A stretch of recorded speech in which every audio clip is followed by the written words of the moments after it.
بولتی ہوں کہ میری جنازہ لے کے جانا، کیونکہ میں یہ نہیں چاہتی ہوں کہ میں مرنے کے بعد میرے جسم تو نہیں دیکھ پائیں گے، لیکن میرے جو کفن ہوتی ہے وہ بھی غیر مرد کی نہ دیکھ پائے. یعنی رات کو عشاء کے بعد میری جنازہ لے کے جانا اس وجہ سے کہ میری جسم میں جو اوڑھے ہوئے ہیں یعنی کفن جسے بولتے ہیں اب، وہ بھی غیر مرد نہ دیکھ پائے. اتنی سخت پردے کے معاملے میں نبی کریم صلی اللہ علیہ وسلم نے جو بیان فرمائی ہے، اور وہ ہے حضرت فاطمہ رضی اللہ عنہا جو نبی کریم صلی اللہ علیہ وسلم کی لقب ذکر ہے. پھر ہم اور آپ کس کھیت کی مولی ہیں؟ ہم اور آپ سوچتے ہیں اسلام بہت آسان ہے. واقعی اسلام بہت آسان ہے اگر سمجھ میں آ گیا اور اس اسلام کو صحیح طریقے سے نبھانا آ گیا بہت آسان ہے، لیکن اگر آدھا ادھورا کام کر رہے ہیں تو بہت ہی مشکل ہے. نبی کریم صلی اللہ علیہ وسلم نے اس پردے کے معاملے میں ایک الفاظ بیان کیے تھے. اس واقعہ کے بعد نبی کریم صلی اللہ علیہ وسلم نے ایک الفاظ بیان کی تھی، اور وہ ہے دیوس.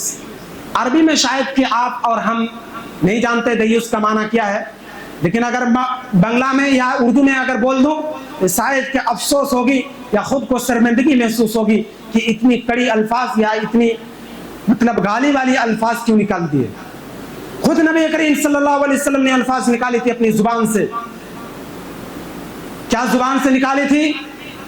نبی کریم صلی اللہ علیہ وسلم نے الفاظ نکالی دیوس، اور اردو میں اس کا معنی دیوس کا معنی ہوتا ہے جسے ہم اور آپ بنگلہ میں بھی یوز کرتے ہیں بھڑوا نام. بھڑوا کے نام پہ سے جانتے ہیں بھڑوا جانتے ہوں گے. اتنے سخت الفاظ نبی کریم صلی اللہ علیہ وسلم کی زبان سے نکلی تھی. کیوں جانتے ہیں؟ کہ جس کی بیٹی بغیرت ہے، یعنی پردے کے معاملے میں اہتمام نہیں کرتی ہے، بغیر پردے میں مارکیٹنگ کرتی ہے، بغیر پردے میں گاؤں سے نکلتی ہے یعنی گھر سے نکلتی ہے، تو اگر ان کی بیٹی بغیر پردے میں نکلتی ہے تو اس کا باپ دیوس ہے. اگر اس کی بیوی نکلتی ہے بغیر پردے میں گھر سے تو ان کا شوہر دیوس ہے. اگر ان کی کسی کی بہن نکلتی ہے تو اس کا بھائی دیوس ہے. اگر ہم اور آپ گھر کے مرد یعنی باپ، بھائی اور شوہر اگر ہم سدھر جائے تو ہمارے گھر کی عورتیں سدھر جائیں گی. کیونکہ یہاں تو لاؤڈ اسپیکر نہیں ہے جو باہر الاؤ نہیں ہے، نہیں تو میں عورتوں کے بارے میں تھوڑا کچھ بولتا جو عورتوں کو سمجھ میں آتی. افسوس ہوتا ہے جب میں اپنے کمرے سے نکلتا ہوں، میرا کمرہ، اپنے کمرے سے جب نکلتا ہوں اور باہر جب نظریں جاتی ہے تو افسوس ہوتی ہے. پردے کے معاملے میں اتنی غیرت ہے.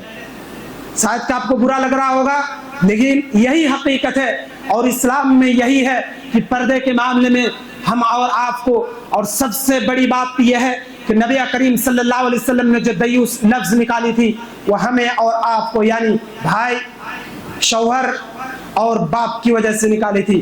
دیوس کا معنی جو مفسرین اکرام اردو میں کیے ہیں اس کا معنی اگر بتا دوں تو شاید کہ دل ہی میں روئے. جانتے ہیں اس کا الفاظ جو نبی کریم صلی اللہ علیہ وسلم نے معنی نکالے تھی کہ دیوس اسے کہتے ہیں جو شوہر اپنی بیوی کو اڈے سمجھ رہے ہوں گے کہ اڈے میں بیٹھا دے اور ان کے جسم کو لوٹنے کے لیے ساری دنیا کے آدمی آئے، اور اس کمائی سے وہ شوہر یعنی بیوی کی کمائی سے شوہر کھانا پینا یعنی خرچ کرے. یہی ہے الفاظ اردو میں. افسوس ہو رہی ہوگی. دیوس اسے کہتے ہیں جو اپنی بیٹی یا بیوی یا اپنی ماں کو اپنی اڈے میں بیٹھا کے اور جسم کو لوٹنا سمجھ رہے ہوں گے زنا کرنا، جسے عام بھاشا میں بولتے ہیں کہ اڈے میں بیٹھا کر پوری دنیا کے غیر مرد ان سے صحبت کرے، زنا کرے، اور اس کی کمائی سے باپ بھائی اور شوہر اس کمائی سے اپنے گھر چلائے، اسے بولتے ہیں دیوس۔ اب سمجھ میں آ رہی ہے کہ دیوس کسے کہتے ہیں۔ پردے کے معاملے میں کتنی سخت الفاظ نکالی ہے، تینوں واقعہ اٹھائے۔ ایسی بہت سی واقعہ ہیں جو ہم اور آپ نہیں جانتے ہیں، لیکن اگر وہ سب واقعہ اگر بولا جائے جو نبی کریم صلی اللہ علیہ وسلم کی زبان سے نکلی تھی، جو نبی کریم صلی اللہ علیہ وسلم کے زبان سے جو الفاظ اور کڑی الفاظ نکلی تھی، تو ہمیں اور آپ کو افسوس ہوگا اور شاید کہ ایسا لگے گا کہ آج سے ہی ہمیں اپنی گھر کی عورتوں کو، ہمیں اپنی ماں اور بہنوں کو جو گھر سے جب نکلے گی تو پردے سے نکلنے گی، کیونکہ نبی کریم صلی اللہ علیہ وسلم گندگی اپنے جسم سے، یعنی اپنے جو چادر تھی گندی لگنا گوارا کیا، لیکن اس کا پیر جو غیر مرد دیکھے وہ گوارا نہیں کیا۔ لیکن ہمارے محلے میں، ہمارے سوسائٹی میں جو پردے کی معاملے میں بغیرتی ہے، وہ ہم اور آپ جانتے ہی ہوں گے کہ ایک عورت اپنی بہن، اپنی ماں، اپنی بیوی جو کھیتوں کے اندر جاتی ہے، گھر سے جو جاتی ہے بغیر دوپٹے کے، یہ آپ کیسے گوارا کر سکتے ہیں کہ غیر مرد اس کی جسم کو دیکھے؟ کیسے گوارا کر لیتے ہیں؟ افسوس ہے میرے بھائی۔ مجھے یہاں ساری چیزیں، اس علاقے میں ساری چیزیں پسند ہے، لیکن ایک چیز کے معاملے میں بہت افسوس ہوتی ہے اور دل خون کا آنسور ہوتا ہے جب میں اپنے روم سے باہر، یعنی مارکیٹنگ میں، محلے میں جاتا ہوں تو خود کو شرم آتی ہے، نظریں اٹھا نہیں پاتا ہوں۔ شرم آنی چاہیے۔ کیوں ایسا کہ اپنی بہن جب مارکیٹنگ جائے تو بغیر پردے میں؟ افسوس ہے میرے بھائی۔ وقت بہت ہی کم ہے، نہیں تو شاید کہ میں جتنی ساری واقعات تھی، ساری واقعات میں آپ کے سامنے بیان کر دیتا تاکہ آپ اور ہمیں شرمندگی محسوس ہو اور ہمیں دل ہی دل میں گھٹن پیدا ہو کہ ہمارے ماں اور بہنیں کتنی بے غیرت ہیں۔ ماں اور بہنیں کی یہ غلطی نہیں ہے، ساری غلطی یہ ہمارے مردوں کی ہے، یعنی بھائی کی غلطی ہے۔ بہن اگر بے پردہ ہے تو بھائی کی غلطی ہے، بیوی اگر بے پردے تو شوہر کی غلطی ہے۔ اور ان ساری چیزوں کے بارے میں اللہ تبارک و تعالی کل قیامت کے دن سوال کرے گا۔ اس دن تیار رہے میرے بھائیوں، جیسے کہ یہ ایک حدیث ہے، کلکم راع وکلکم مسئول عن رعیتہ۔ ہر شخص ذمہ دار ہے، بھائی اپنی ذمہ دار اپنی بہن کی ذمہ داری نبھائے، باپ اپنی ذمہ داری اپنی بیٹی کی ذمہ داری نبھائے۔ باپ کی ذمہ داری ہے کہ اپنی بیٹی گھر سے جاتی ہے، دن بھر رہتی ہے، کہاں جاتی ہے، کیا کرتی ہے، پردے میں ہے یا نہیں، یہ ساری چیزیں باپ کی ذمہ داری ہے۔